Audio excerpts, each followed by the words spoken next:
Dieu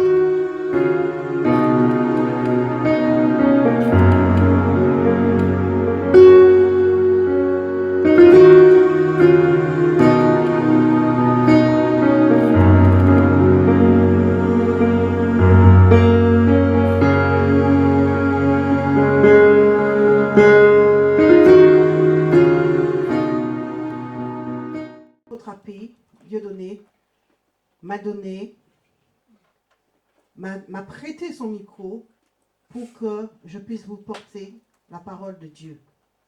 Et il m'a laissé la liberté de ce que Dieu allait me dire, de vous dire, et que moi aussi je reçoive. Mon message s'appelle « Vaincre l'orgueil ». Amen. Vaincre l'orgueil. Quand on est antillais, d'une maman antillaise aux Antilles, et de papa antillais aux Antilles, dans la culture antillaise, la première chose, une des premières choses depuis toute petite, vous êtes par terre, on vous apprend inconsciemment à être un orgueilleux. J'ai grandi avec l'orgueil. J'ai évolué avec l'orgueil. J'ai été chrétienne avec l'orgueil. Ok? Je luttais avec Dieu avec l'orgueil. Je demandais pardon, ça ne voulait pas partir. Mais un jour, il a plu à Dieu de me briser par une crise cardiaque et de terminer son travail en octobre de l'année dernière, afin que je puisse vous porter ce message. Parce que l'orgueil est tellement subtil qu'on finit par servir Dieu et prendre sa gloire, prendre la gloire de Dieu. La gloire appartient à Dieu. Amen. La gloire ne m'appartient pas. Dans ce que je fais dans la maison de prière, même si des fois on ne peut pas toujours me comprendre, la gloire, elle appartient à Dieu. On ne me comprend peut-être pas au départ, mais à un moment donné sur le chemin, me dit maman avait dit que. Ok? Jusqu'à Nathalie a entendu que son placard lui disait que. Donc, parce qu'elle entendait, son oreille était là, et puis c'était pas le placard qui parlait, hein, c'était le souvenir, mais elle entendait la voix qui venait là-bas. Ok? Et c'est comme ça. Dans mon ministère, je dis des choses, on ne me comprend pas toujours. Je vais à contre-vent. Ok? On ne me comprend pas toujours. Mais, quand tu me comprends, ça marche. Souvent, ça marche avant même que tu me comprennes. Voilà. C'est la preuve en quelque part que je vais toujours à contre-vent. Voilà. Donc, vaincre l'orgueil. L'orgueil est subtil. Okay? C'est comme un vent. Quand vous voyez le vent, vous êtes tellement habitué avec le vent que vous ne prenez même plus le temps de... Sauf si vraiment il y a des grands vents comme nous, on habite, mon époux et moi, on habite là où on habite. Des fois quand le vent se lève, ça se lève. Okay? Et ça peut transporter un pot de fleurs bien lourd. Donc, des fois, je suis obligée de bien les arrimer. Donc, l'orgueil est subtil. C'est comme un vent. Et nous avons l'habitude, okay, de vivre avec. Donc, pour nous, c'est normal. Je ne suis pas orgueilleux. Tu ne sens même pas. Comment veux-tu savoir que tu es orgueilleux? Ok? Mais un jour, le Saint-Esprit peut passer par là et te faire voir que tu es orgueilleux. Et tu crois que c'est fini, mais comme c'est toujours comme un vent, alors tu ne fais plus attention, tu continues à vivre avec. Ok? Et ça regrossit, ça rapetisse, ça regrossit, ça rapetisse. Mais c'est un ennemi à détruire.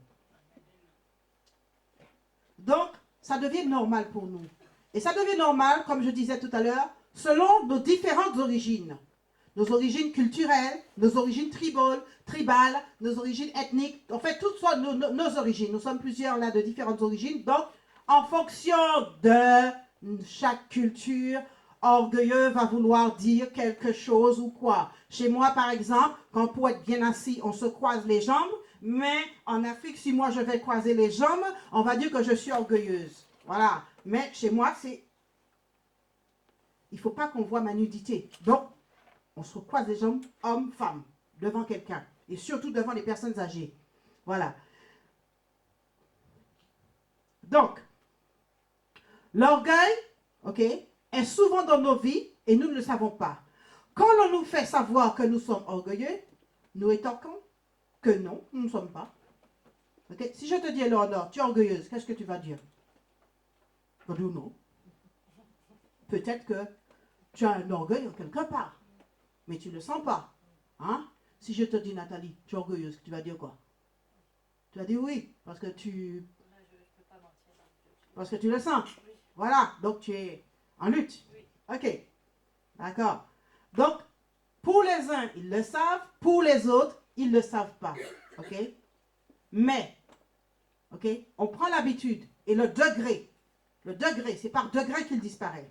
Ok, on va y aller. L'orgueil pour certains, c'est de la pauvreté. Ok? Quand je dis de la pauvreté, en fait, le renoncement aux richesses. Ok? Je m'explique. Ok? Mais en fait, vous vous trompez. Certains courants religieux se sont éloignés de la parole de Dieu, en traitant ce qui est matériel comme un ennemi, donc un élément d'orgueil.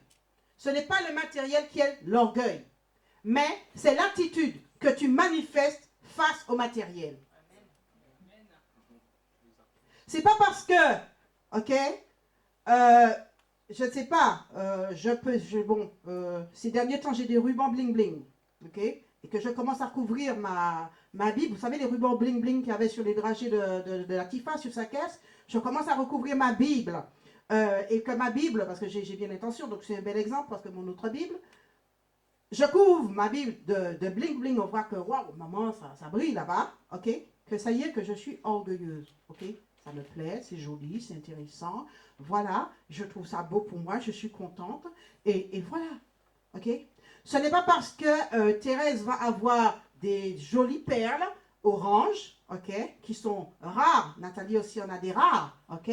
Que ça y est, c'est de l'orgueil, ok? Sinon, il n'y a qu'à retourner à l'époque, ok?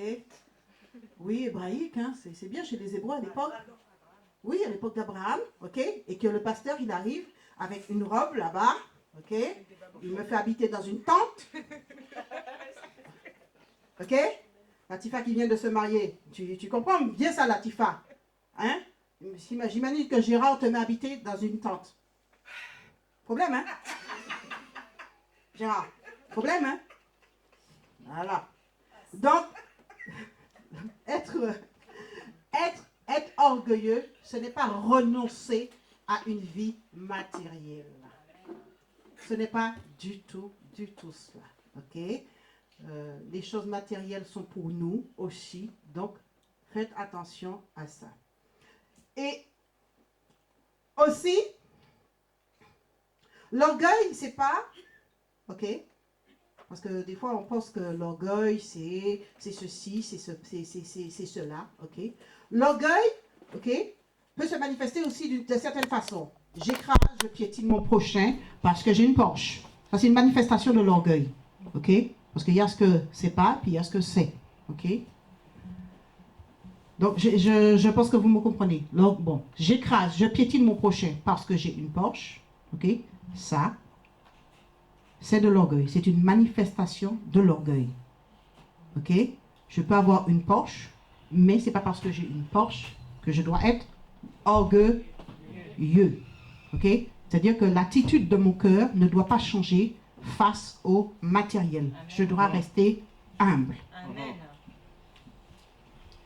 Aussi, par exemple, on va prendre un bel exemple. Qui sont les Camerounais ici? Voilà, hein, les Camerounais. Ah, dis donc, je veux un petit Camerounais là à cravate. Ok, un petit Camerounais. Alors, au Cameroun, par exemple, j'ai appris un type d'orgueil chez les Bamileke. Ok, j'ai de l'argent, je fais une maison, une grande maison, hein, comme André, n'est-ce pas André? J'ai vendu la mèche. Et puis, je fais une grande maison, et quand je fais une grande maison, ok, mon voisin à côté dit que il a fait une grande maison, hein. Ça y est, la jalousie se lève, mais aussi l'orgueil se lève. C'est ma cuisine, hein. Je vais faire une plus grande. Il fait une plus grande maison, le voisin. Celui qui avait fait la première maison, il dit que... non, il a fait une grande maison, hein. Et le type, là, il a l'argent, hein. Et donc, ils sont tous les deux dans une bagarre d'orgueil. Il dit que... je vais écraser la mienne, là. Je vais faire plus grand, il va voir. Ça, c'est de l'orgueil. Il y a d'autres péchés tout autour de ça. OK? Mais c'est un type d'orgueil aussi. Ne soyons pas comme ça. OK? Ne soyons pas comme ça. C'est pas parce que Latifa vient d'acheter un beau pantalon que ça y est, moi je vais commencer à dire, Nathalie, moi aussi, je vais acheter un beau pantalon comme Latifa. Non. Il y a de la jalousie, mais il y a de l'orgueil là-dedans. OK? L'orgueil a différents types de manifestations. L'orgueil peut être aussi spirituel. Qui c'est qui est spirituel ici? Il n'y a personne de spirituel? On est tous. Ah. Bon, il n'y a que André. Donc papa il a répondu qu'il y a nous tous. Ah. Ah. Vous voyez, il faut que ce soit le papa de la maison, le papa qui parle, le papa de la maison, le plus ancien qui parle pour tout le monde. OK? Donc, si vous êtes spirituel, vous savez que l'orgueil peut être aussi spirituel. OK? Bon, je vais prendre mon exemple. Si je viens et je commence à dire que le pasteur m'a donné le micro, ça y est, hein, moi je suis, et je commence à l'écraser. Mais mon Dieu, je veux un problème encore, je veux pas un troisième, s'il vous plaît. Laissez-moi tranquille. Et puis à la fin, quand j'ai fini, ne venez pas de me dire, maman, c'était bien ce que tu as dit, tu as fait mon péché, laissez-moi tranquille. Laissez-moi comme ça. Je redescends au milieu là, Thérèse, Nathalie, laissez-moi comme. Je ne veux pas que vous vous réveilliez l'orgueil chez moi. Il n'y a personne qui dit Amen. Il n'y a que Nathalie. Oh, d'accord. Le leader, c'est toujours le leader. OK? Le leader, même s'il est couché, même s'il est dans n'importe quelle position, le leader, c'est toujours le leader. OK? Moi, je ne suis pas... Hein? On m'a donné quelques petites minutes là et tout. Moi, laissez-moi comme ça. Est-ce que c'est compris? Voilà. OK. Donc, l'orgueil peut être spirituel. OK? Comme j'ai dit. Donc, je vais donner un exemple de ma personne. L'orgueil aussi peut être... Oh, j'ai un pasteur qui enseigne mieux. Oh, ton pasteur là, pasteur Jean-Luc de la Mongolie. Mon pasteur, il est à la pointe de la technologie, il est ceci, il est cela. Et en plus, il y a une pointe de mépris dedans. Et vous devenez des orgueilleux spirituels, oubliant de digérer ce que votre pasteur, qui est peut-être à la pointe de la technologie, vous a donné. Faites attention, maison de prière. Dieu nous interpelle avant de rentrer dans l'année 2016.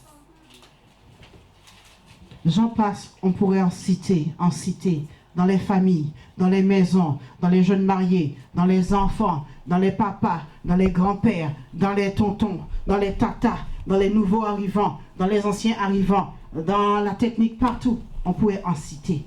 L'orgueil, l'orgueil. Vous savez repérer l'orgueil. Vous avez quelques exemples. Et le Saint-Esprit est là aussi pour vous aider, pour vous mettre dans la conviction de péché par rapport à l'orgueil.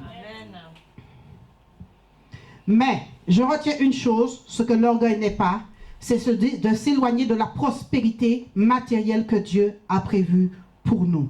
OK? Et je veux prendre un verset pour vous prouver que la prospérité matérielle est quelque chose que Dieu a prévu pour nous. 3 Jean 1, verset 2.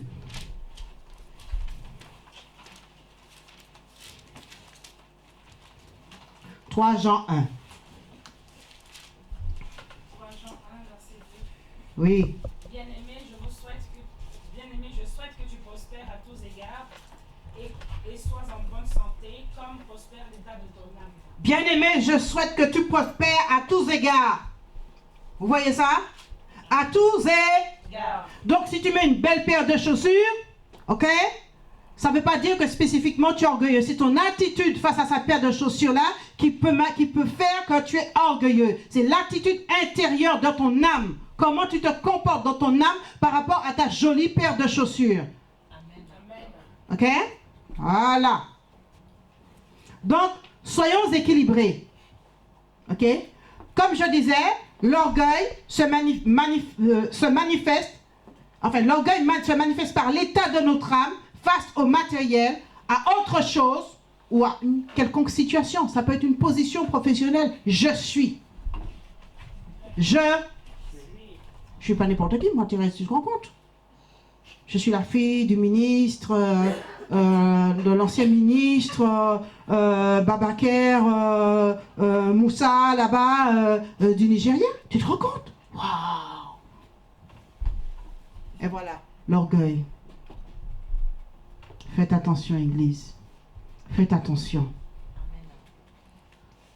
On doit tous faire attention. Que dit Dieu sur l'orgueil? On va prendre la Bible, on va voir plusieurs versets. Proverbes.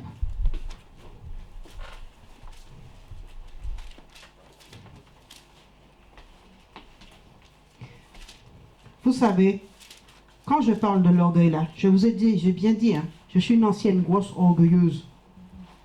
Grosse. Grosse. Donc, c'est un ennemi à éjecter et à surveiller de loin. Proverbe 8, verset 13 dit: la crainte de l'Éternel, Élodie, dis-moi tout ça. Proverbe 8, verset 13. Oui. La crainte de l'Éternel, c'est la haine du mal. L'arrogance et l'orgueil, la voix du mal et la bouche perverse, voilà ce que je hais. L'arrogance et l'orgueil, la voix du mal. C'est Dieu qui parle. Là, c'est pas moi qui l'ai inventé. L'arrogance et l'orgueil, la voix du mal. Hein? Et vous voyez en bas, il dit je passe, voilà ce que je hais. Donc Dieu hait l'orgueil. Proverbe 16, 18, 19. Continue, ma soeur. Proverbe 16. 18, 19. L'arrogance précède la ruine et l'orgueil précède la chute. Ou après. Mieux. Mieux vaut être humble avec les humbles que de partager le butin avec les orgueilleux. Vous voyez ça? Quand on vous dit tout le temps dans les prêches, l'apôtre Happy vous dit tout le temps dans les prêches, l'orgueil précède la chute. Voici le verset. Voici l'orgueil précède la chute. Tu pries, Seigneur, Seigneur, donne-moi un mari. Seigneur, donne-moi un mari. Il faut prendre l'exemple des filles. Ou bien le garçon qui veut une femme. Seigneur, donne-moi une femme. Seigneur, donne-moi une femme. Seigneur, donne-moi un mari. Seigneur, donne-moi une femme. Ok. Tu sens que tu avances. Tu sens que tu recules. Tu sens que tu avances. Tu sens que tu recules. Vérifie dans ta vie. Seigneur, donne-moi une voiture. Seigneur, je veux une voiture, je veux une voiture, je veux une voiture, je veux une voiture. Ça ne vient pas. Peut-être que c'est l'orgueil.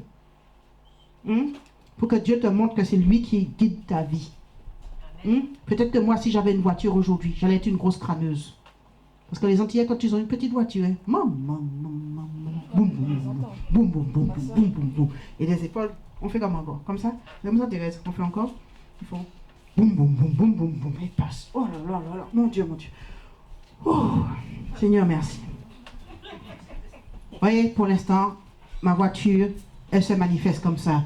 Mais je l'aurai, mais dans l'humilité. Amen, amen. Aussi, mieux vaut être avec les humbles que de partager le butin avec les orgueilleux. Un mariage où monsieur est orgueilleux, madame est orgueilleuse. Tu vois, monsieur est pas ce temps. Il y a des Aïwa ici. Oui. Tu m'épargnes les coups de ton mari. Hein? Tu vois, il tient madame. Hein? Et ils sont en train de marcher, aller à l'église. Oh mon Dieu. Mais à la maison, hein. À la maison, hein. Pasteur dit toujours qu'on était les cabines téléphoniques. Et c'est comme ça qu'on appelle ça là-bas. Moi, voilà. Donc, ça devient, c'est un problème. Ils sont orgueilleux, ils n'arrivent pas à résoudre leurs difficultés, les obstacles qu'ils peuvent avoir. Ok? Mais dans la rue, oh, mon frère, ma soeur, fais un travail dans ton cœur. C'est ça, pasteur. Voilà. Après, Proverbe 29. Donc, ce que dit Dieu de l'orgueil, quelques versets. Proverbe 29, 23.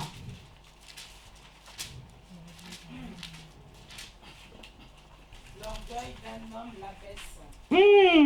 mais celui qui est humble d'esprit obtient la gloire. Mmh. L'orgueil d'un homme l'abaisse jusqu'à le coucher par terre dans le bureau.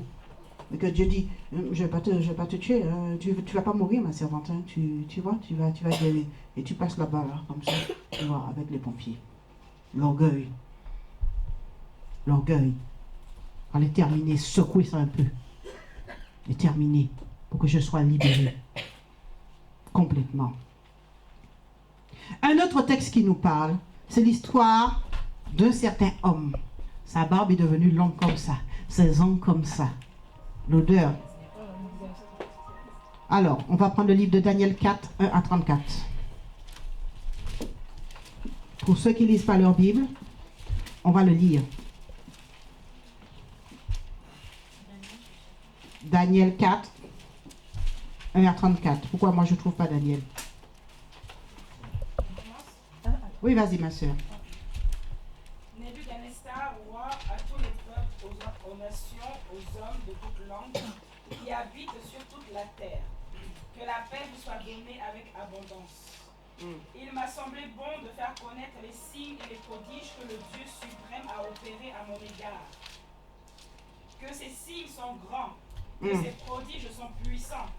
Son règne est un règne éternel et sa domination subsiste de génération en génération. Amen. Moi, Nebuchadnezzar, je vivais tranquillement dans ma maison et heureux dans mon palais. Amen. J'ai eu un songe qui m'a effrayé. Les pensées dont j'étais poursuivi sur ma couche et les visions de mon esprit me remplissaient d'épouvante. J'ordonnai qu'on fît venir devant moi tous les sages de Babylone, afin qu'ils me donnassent l'explication du songe. Alors vinrent les magiciens, les astrologues, les chaldéens et les devins. Je leur dis le songe et ils ne m'en donnèrent point l'explication. Amen. En dernier lieu, se présenta devant moi Daniel, nommé Belchassar, d'après le nom de mon Dieu, et qui a en lui l'esprit des dieux saints. Les dieux saints, donc c'est le Saint-Esprit. Hein. Par rapport à l'hébreu, ça donne le Saint-Esprit. Vas-y. Je lui dis le songe. Belchassar, chef des magiciens qui est en toi, je le sais, l'esprit des dieux saints, et pour qui aucun secret n'est difficile, donne-moi l'explication des visions que j'ai eues en songe. Voici les visions de mon esprit, pendant que j'étais sur ma couche. Je regardais et voici, il y avait au milieu de la terre un arbre d'une grande hauteur. Cet arbre était devenu grand et fort. Sa cime s'élevait jusqu'aux cieux et on le voyait les extrémités de toute la terre. Son feuillage était beau et ses fruits abondants. Il portait de la nourriture pour tous. Les bêtes des champs s'abritaient sous son ombre. Les oiseaux du ciel faisaient leur demeure parmi ses branches. Et tout être vivant tirait de lui sa nourriture. Dans les visions de mon esprit que j'avais sur ma couche, je regardais et voici un de ceux qui veillent et qui sont saints descendit des cieux. Donc un ange, ok. Il cria avec force et parla ainsi. Abattez l'arbre et coupez ses branches. Aïe. Secouez le feuillage et dispersez les fruits. Que les bêtes fuient de dessous et les oiseaux du milieu de ses branches.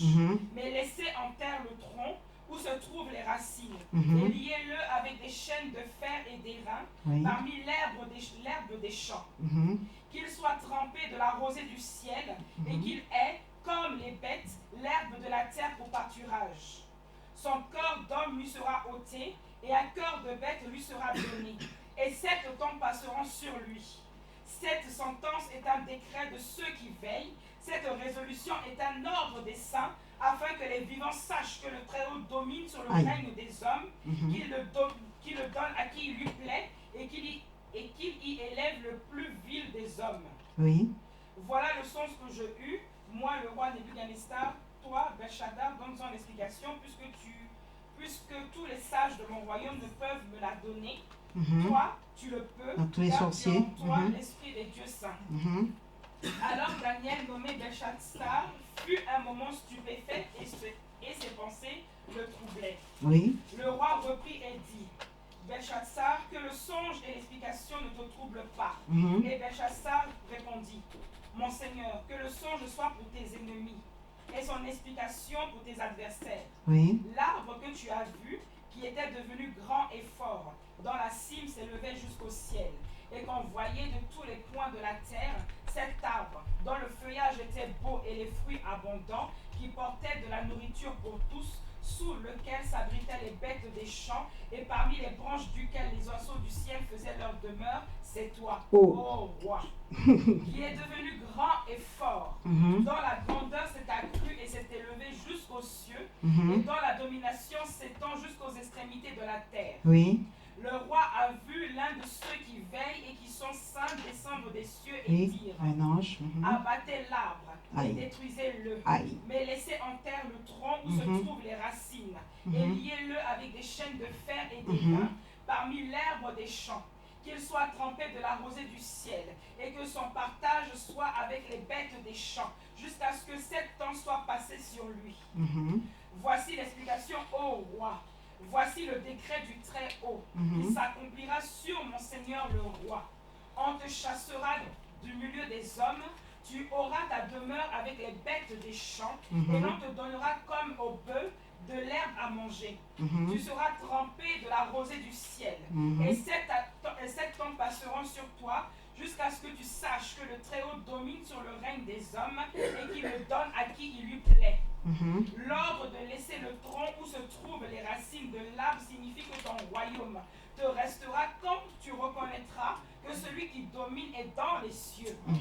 C'est pourquoi, ô roi, puisse mon conseil te plaire, rachète tes péchés par des bienfaits et tes iniquités par la compassion envers les malheureux, et ton bonheur pourra se prolonger. Toutes ces choses se sont accomplies sur le roi Nebuchadnezzar. Au bout de 12 mois, comme il se promenait dans le palais royal à Babylone, le roi prit la parole et dit, n'est-ce pas ici Babylone la grande que j'ai bâtie, comme résidence royale par la puissance de ma force et pour la gloire de ma magnificence? La parole était encore dans la bouche du roi qu'une voix descendit du ciel. Apprends, roi Nebuchadnezzar, qu'on va t'enlever le royaume. On te chassera du milieu des hommes. Tu auras ta demeure avec les bêtes des champs. On te donnera comme au bœuf de l'herbe à manger. Et 7 temps passeront sur toi, jusqu'à ce que tu saches que le Très-Haut domine sur le règne des hommes et qu'il le donne à qui il lui plaît. Au même instant, la parole s'accomplit sur Nebuchadnezzar. Il fut chassé du milieu des hommes. Il mangea de l'herbe comme les bœufs. Son corps fut trempé de la rosée du ciel, jusqu'à ce que ses cheveux crussent comme les plumes des ailes et ses ongles comme ceux des oiseaux. Après le temps marqué, moi, Nebuchadnezzar, je levai les yeux vers le ciel et la raison me revint. J'ai béni le Très-Haut. J'ai loué et glorifié celui qui vit éternellement, celui dont la domination est une domination éternelle et dont le règne subsiste de génération en génération. Tous les habitants de la terre ne sont à ses yeux que néant. Il agit comme il lui plaît avec l'armée des cieux et avec les habitants de la terre, et il n'y a personne qui résiste à sa main et qui lui dise « Que fais-tu » En ce temps, la raison me revient. Oui, vas-y. En ce temps, la raison me revient. La gloire de mon royaume, ma magnificence et ma splendeur me furent rendues. Mes conseillers et mes grands me redemandèrent. Je fus rétabli dans mon royaume et ma puissance ne fut que s'accroître. Maintenant, moi, Nebuchadnezzar, je loue, j'exalte et je glorifie le roi des cieux, dont toutes les œuvres sont vraies et les voies justes, et qui peut abaisser ceux qui marchent avec orgueil. Amen. Amen. Pour la parole de Dieu. Merci, ma sœur. L'humiliation de Nebuchadnezzar l'amena à la folie complète. Ok? Et ça, c'était en fait le jugement de Dieu sur lui à cause de son orgueil. Alors, en fait, vous imaginez un homme, ok, avec des cheveux longs, crasseux, des ongles, comme je disais tout à l'heure, pendant 7 ans. Ok? La rosée du ciel passait sur lui, il dormait un peu n'importe comment, c'était un peu n'importe quoi tout ça. Donc, un vrai clochard, quoi. Et en plus fou. Donc, vous imaginez qu'il ne se levait pas du tout. Ok? C'était l'homme qui avait été un puissant roi. Ok? L'orgueil l'a amené à une complète dégénérescence, bon, disons, une destruction, quoi. Ok? Mais quand il plut à Dieu de le ramener, ok, de le relever, Dieu fit une chose, que cet homme qui avait été roi, qui était si crasseux et tout, le regarda. Je lève les yeux vers les montagnes, d'où me vient le secours. Vous voyez, il a levé ses yeux. Il a levé ses yeux. Dieu lui a donné de pouvoir lever ses yeux. Et la folie a disparu. Mais ça, c'était au temps de Dieu. C'est Dieu qui fait comme il veut, au moment où il veut. Ok? Quand Dieu fait son décret, c'est son décret. Ok? Mais, comme j'ai dit, il a plu à Dieu de le relever. Dieu fit que l'homme le regarda, et c'est ainsi que la folie partit. Oui, c'est l'homme qui a regardé Dieu. C'est l'homme qui a fait l'acte. C'est-à-dire que Dieu la regarde, Dieu l'a abaissé, le décret est arrivé, Dieu a fait que l'homme se lève. Ok? Et le regarde. Donc, mon frère, ma soeur, ok? Il faut regarder à Dieu si tu es orgueilleux. Ok? Et c'est lui qui t'aidera. On voit Nebuchadnezzar béni par Dieu, le glorifier. Peut-être qu'il était encore tout seul et qu'il glorifiait déjà le Seigneur. Ok? Parce que la folie était partie. Et qu'est-ce qui m'arrive? Oh, c'est quoi ça? Mais il se dit que j'ai vu quelqu'un là-haut. Ok? Toi qui aimes dominer, sache que c'est de l'orgueil. Si tu aimes dominer, tu es toujours toi et tout. Il faut que ce soit moi qui domine là. Quand je vais là-bas, là, c'est moi. Orgueilleux. Orgueilleuse. C'est ça que Dieu dit de toi. Tu es orgueilleux. Et c'est faire le mal. En fait, ta petite domination charnelle, mon frère, j'ai une bonne nouvelle. Ma soeur, j'ai une bonne nouvelle pour toi. Mais tranquillement, la nouvelle, elle est tranquille. C'est que ta petite domination charnelle, le Seigneur dit aujourd'hui que ça finit devant sa grandeur et devant sa majesté. Amen. Je dis, Dieu dit, Amen. Église, ta petite domination charnelle là, mon frère, ma soeur, que tu aimes là, tu vois, c'est moi. C'est moi. Je ne sais même plus comment on fait, vous voyez. Que Dieu m'a tellement brisé, écrasé, je ne sais même pas comment on fait. Et tout. Cette petite domination que tu aimes, que tu chéris, ou que tu bagarres avec, je veux, non, je veux pas. Je veux pas. Vous voyez? Vous jouez, ceux qui jouent avec encore. Ok? Dieu dit, fini sous la domination de Dieu très haut. Dieu vient écraser ça chez toi. Donc, je vois, Bataille Tamissage va pointer. Je vois, Bataille Tamissage va pointer. Si tu es orgueilleux, ok, c'est dans l'humiliation que tu seras brisé pour servir Dieu sans ce poids d'orgueil, et c'est bon pour vous, c'est bon pour ton Dieu. Amen. C'est sûr que Nebuchadnezzar, il s'est douché, il s'est lavé, il a fait ongles et tout, parfumé et tout. À l'époque, les parfums devaient être bons parce que maintenant, les plantes sont devenues un peu chimiques et tout. En tout cas, il était bien. Pourquoi? Parce que Dieu l'a relevé après cette humiliation au point où sa grandeur s'est accrue au-delà de la position qu'il avait auparavant. Il s'est accru. Parce que le gars, il s'est humilié devant la grandeur de Dieu. Il a laissé que, ok, d'accord, j'ai compris. Quand il regarde son, il dit que, conséquence. Quand il regarde, il dit, mais c'est quoi ça, conséquence? Oh oui, Seigneur, il magnifie Dieu de l'avoir humilié, de l'avoir écrasé, de l'avoir piétiné, de l'avoir amené à cette position. Amen. C'est alors que Dieu l'a élevé. Amen. C'est alors que Dieu l'a élevé. Au-delà de cette position de roi qu'il avait avant. Église, mon frère, ma soeur, c'est ça que Dieu fait. Et c'est pas pour quelqu'un d'autre, ce que je suis en train de dire. C'est pas pour mon frère là-bas, ma soeur là-bas. Non, c'est pour toi, c'est pour moi. Moi, j'y suis passé. Écrasé, piétiné devant vous. Qui connaît que moi, je venais ici, on se demandait est-ce que j'étais sourd quand je montais la colline? Qui connaît cette histoire? N'est-ce pas, Thérèse? Tu as ce témoignage? Un frère qui était là, il m'a vu, il était garé devant la porte, ils étaient garés. Oh, la femme du pasteur, elle est sous. Je marchais en zigzag. On voit même sur les films, des fois je ne savais pas marcher, je m'assoyais. Brisée, écrasée, détruite. Vous croyez que je ne sais pas? Je sais. Je sais. J'ai vécu moi. Alors, Église, on va lâcher ça. On va lâcher ça. Mon frère, ma soeur, on va lâcher ça. Et on va aller simplement avec Dieu. Donc, je disais, il s'est fait beau. Dieu l'a remis dans la position. OK? Et en fait, c'est un bel exemple. C'est un bel exemple pour parler à chacun de nous des conséquences de l'orgueil. Des conséquences de l'orgueil dans nos vies. C'est un bel exemple, Nebuchadnezzar. C'est un exemple qui amène du changement. Ce n'est pas un exemple que j'apporte comme ça pour ma propre prétention. Parce que je suis prétentieuse. Ok? Non.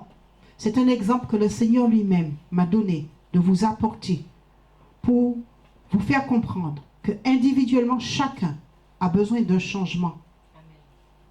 Et il ne veut pas dire, parce que le Seigneur m'a tiré la petite sonnette d'alarme, ne veut pas dire, ah oui, c'est pour le pasteur Happy. C'est pour l'apôtre Happy qui a fait un petit accident. Oh, le pauvre, il était tellement orgueilleux que Dieu l'a mis par terre. Attention, Église. Attention. Ne rate pas aujourd'hui ta bénédiction. Ne rate pas aujourd'hui ta délivrance. C'est pour toi. C'est pour toi, Nathalie, c'est pour toi, papa, c'est pour toi, André, c'est pour toi, c'est pour toi, c'est pour toi, c'est pour toi, c'est pour toi, c'est pour chacun. Amen. C'est pour toi, Samuel, c'est pour toi, mon fils, c'est pour toi. L'évangile, quand l'évangile est prêché, on écoute tout pour les autres. N'écoute pas pour les autres, mais écoute pour toi. Et les femmes vont pas à la maison, ou les maris, disent, chérie, aujourd'hui, la soeur Génia, quand elle a prêché, aïe, aïe, aïe, c'est exactement pour toi. Non, c'est pour toi. Est-ce que c'est compris? Ça, c'est... On entend bien que le Seigneur a tiré la sonnette d'alarme dessus, depuis à la maison. Que vos petites pensées, c'est pour le pasteur qu'on est en train de prêcher. Hein, la rebelle, regarde, là, en train de prêcher pour son mari. Attention, Église. Attention. Attention.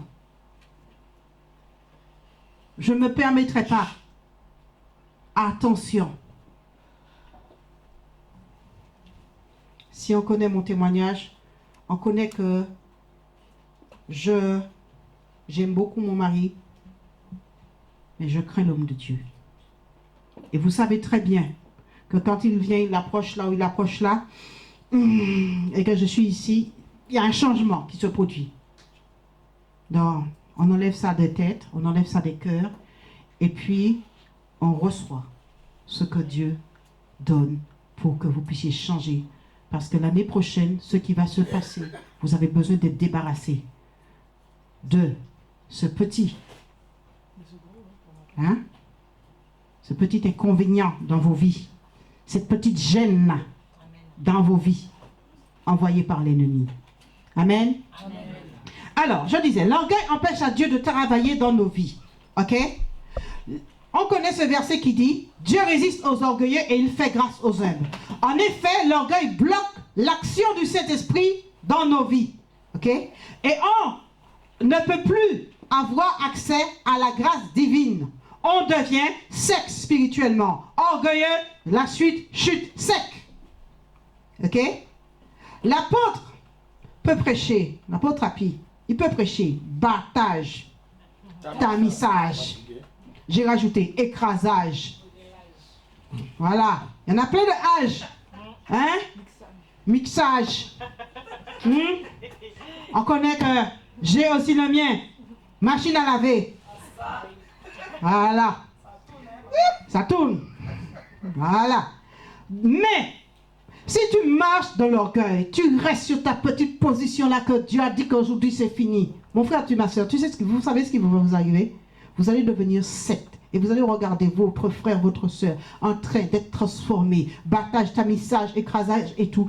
Transformé. Et après, oh, elle est bénie, hein. Pourquoi pas moi? Ah, vraiment, la bénédiction c'est toujours pour Nathalie. Ah, vraiment, ah oui, c'est vrai que c'est parce que le pasteur, elle est la secrétaire du pasteur, le pasteur fait des faveurs. Non, laisse-toi briser, c'est alors que Dieu va t'élever. Laisse-toi écraser, c'est alors que Dieu va t'élever. Écoute la parole de Dieu, reçois-la sans orgueil, sans raisonner. Ah, le pasteur dit ça, mais d'ailleurs, où est-ce qu'il a pris ça? Tu es tellement orgueilleux que ce qu'il te donne là, tu ne veux même pas encore recevoir. Église. Je ne suis pas pasteur, hein, je suis prophète, donc le gros doigt. Voilà, je suis prophétesse, donc le doigt. Voilà.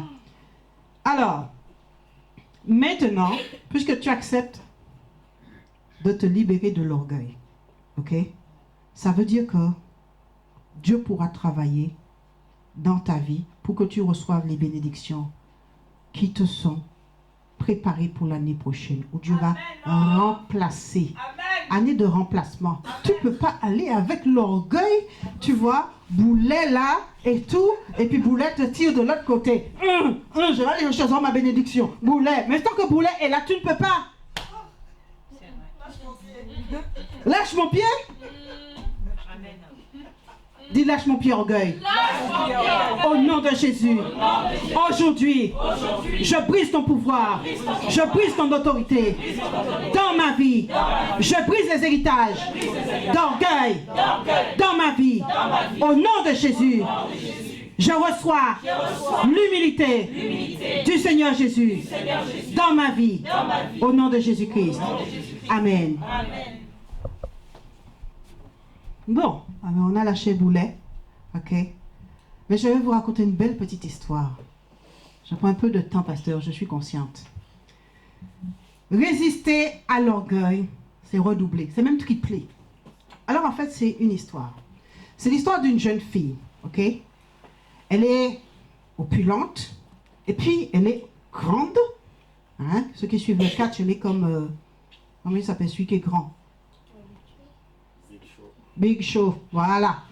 Elle est comme Big Show, mais elle est au CP, hein. Elle a doublé. Première année. Encore deuxième année.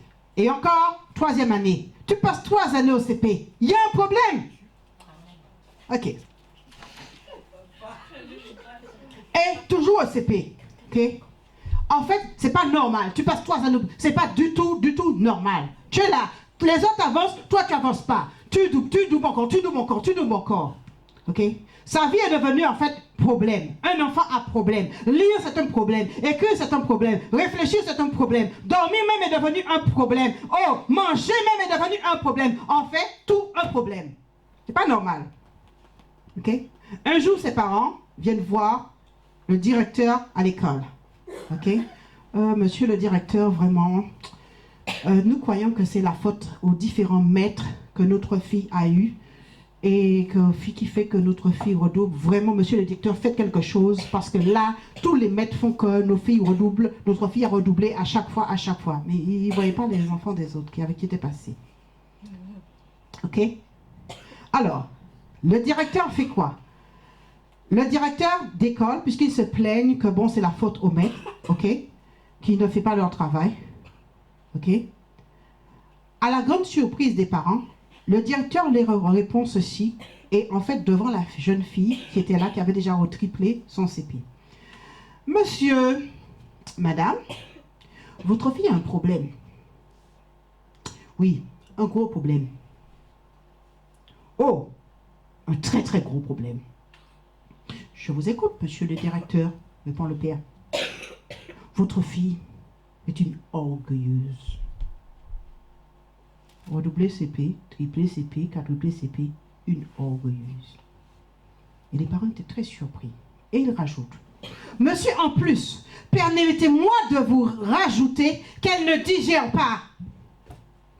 elle va en plus, sans que vous le sachiez, monsieur, acheter de la nourriture avariée, vendue à vil prix sur le trottoir, au lieu de manger ce que vous lui donnez à manger avec bon appétit dans votre maison. Voici le résultat qui a conduit votre fille au triplement, alors que d'autres passent pour certains ont déjà sauté des classes jusqu'au CM1. Qu'allez-vous faire, même CM2? Qu'allez-vous faire, Église? C'est la grande question qu'on vous pose. Voilà l'histoire d'une jeune fille qui a doublé, triplé, quadruplé. Alors individuellement, quand je vous dis, je dis Église de la part du Seigneur, individuellement là, si tu as doublé, tu as triplé, tu as quadruplé, et en plus tu vas manger de la nourriture avariée, ton ventre est devenu gros, voilà. Ok, la plus gonocépée, comme Big Show. Qu'est-ce que tu vas faire? Rester dans l'orgueil, manger des nourritures infectes et inefficaces sur Internet, ou des boîtes, ou des bocaux de conserve. Vous savez, il y a plein de boîtes là, des endroits où on appelle église, on embellit, on fait un beau bâtiment. C'est des boîtes et des boîtes de conserve. Moi, j'aime pas les conserves. Pour dépanner, je mange le cassoulet. Et si j'ai besoin, et tout, ravioli. Et si j'ai besoin, lentilles aux saucisses, mais rarement. Et tomates pelées. Et tomates sauce tomate. Mais je ne vais pas manger de légumes. Voilà. Donc, qu'allez-vous faire? Qu'allez-vous faire? Qu'allez-vous faire?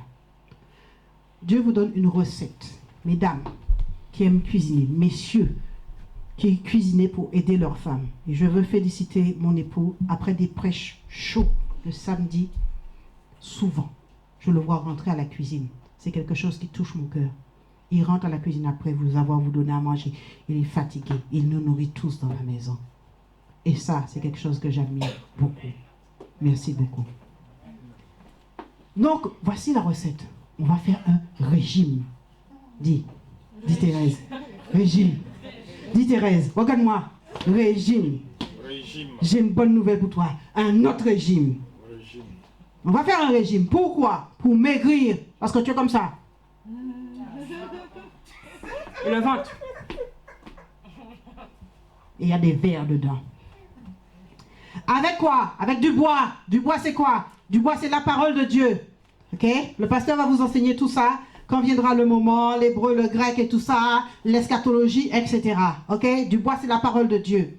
Quand on fait un régime, on mange des aliments et pas d'autres. Donc, il faut sélectionner la bonne de la mauvaise nourriture. Ok? Église, vous avez un problème. Vous êtes rassasiés. L'apôtre Happy vous a nourri. Vous êtes rassasiés. Rassasiés. Dieu dit que vous êtes rassasiés dans cette maison. Ok? Au point où vous allez chercher le goût du saucisson pourri. Sur Internet, dans des boîtes là-bas. Hein? Vous voyez? Dieu touche à l'orgueil et puis Dieu touche à ça aujourd'hui. Vous mangez des vers. Vous savez, dans les boîtes que j'aime pas là, il y a des vers. Ok? Vous mangez des vers alors que votre Père vous envoie de la bonne viande. Dieu dit, Église, changez de route. Retournez vers le berger de vos âmes, Jésus-Christ, de tout votre cœur, en obéissant et en mettant en pratique sa parole. Dieu attire notre attention aujourd'hui sur plusieurs points. L'orgueil. Tu es devenu tellement orgueilleux qu'il faut que tu prennes ton ordinateur. Là-bas, on m'a dit que, j'ai trouvé, pasteur Happy prêche pas comme ça, et tout, dans tous les sens. Là-bas, aujourd'hui, samedi, je vais là, ici, pasteur Happy, c'est pas, dimanche, là-bas. Ok, je mets ma tête, on dit mets l'huile noire, mettez votre tête l'huile noire, l'huile noire, pasteur Happy connaît pas cette onction-là, Église, il y a un problème. Discipline-toi, sois équilibré, lis la Bible. Lis la Bible régulièrement. L'année prochaine, on va lire la Bible régulièrement. Régulièrement, tu devras lire ta Bible régulièrement. Amen. C'est quelque chose sur lequel moi j'ai insisté de temps en temps. Qui lit sa Bible, je regarde, j'observe. Mais Dieu montre que on vient s'asseoir et tout, il y en a quelques-uns comme ça qui lisent un peu. On vient, on s'assoit. Alléluia, le pasteur a bien prêché aujourd'hui, il y avait l'onction. Waouh, je bois. Et puis après, je vais dans le bocal encore boire. Je vais sur Internet, je vais boire. Il y a un problème, église. On veut que tu grandisses. Pasteur Api m'a rien dit. Pasteur Api m'a pas soufflé quoi que ce soit. L'apôtre Api ne m'a soufflé quoi que ce soit. Mais Dieu m'a envoyé pour vous dire les choses avec puissance et avec autorité, dans une simplicité, même si ça fait mal. Et je dis.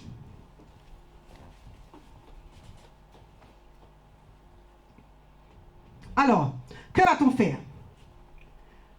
Il faut se purifier. Ok? Il faut une purification. Ok? Et puis un petit peu de levain fait lever toute la pâte. Je conclus. Ok? Un petit peu de levain fait lever toute la pâte. Donc finalement, il y a la confusion dans tout ça. Ok? Dieu nous montrait, pas plus tard qu'hier, un esprit de confusion dans l'église. Car la confusion, le mélange. Oh, finalement, l'apôtre Api, vraiment, peut-être que... Non. Attention, église. Attention. Vous êtes rassasiés. Vous êtes rassasiés au point d'aller vous empoisonner. Et l'orgueil rentre aussi par cette voie. En fait, quand j'étais enfant, on nous donnait des purgatifs. Ok? On te donnait quoi? De l'huile de foie de morue? On nous donnait quoi? De la safétida? Du vermifuge. Voilà. Non, l'huile de foie de morue, c'était pour nous. Voilà. Et c'était pour nous. Ok?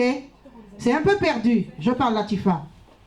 Donc, c'est un peu perdu, mais de temps en temps, je donne quelques petits trucs à mes enfants. Ok? Il faut que les brebis du Seigneur soient purgées, pasteur. La maison de prière doit être purgée. Ok? Vermifuge. Pour l'année 2016, le pasteur va vous donner de l'huile de foie de morue. Pour vous nettoyer. Pour vous purifier. Ok? Donc, je continue. Ok? Et durant cette période, quand on nous donnait ça, on mangeait à peine, généralement le jour même, parce qu'on nous préparait déjà par des feuilles tati, le jour même là, on te laissait ça manger, on te donne ça le matin là, tu vis. Pour les plus faibles, on leur donnait un petit truc et tout. Mais on te vidait toute la journée. Et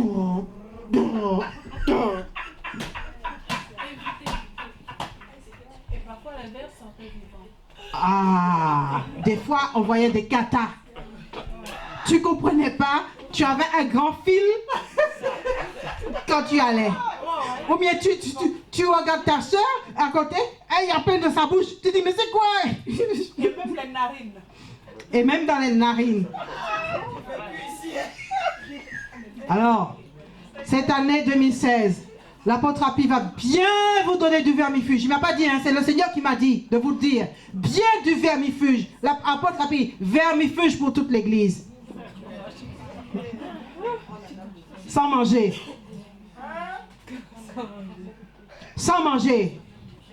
Donc, voici le programme 2016. Ok? Tu vas jeûner. Ok? Église. Tu vas prier. Amen. Église. Église, tu vas lire.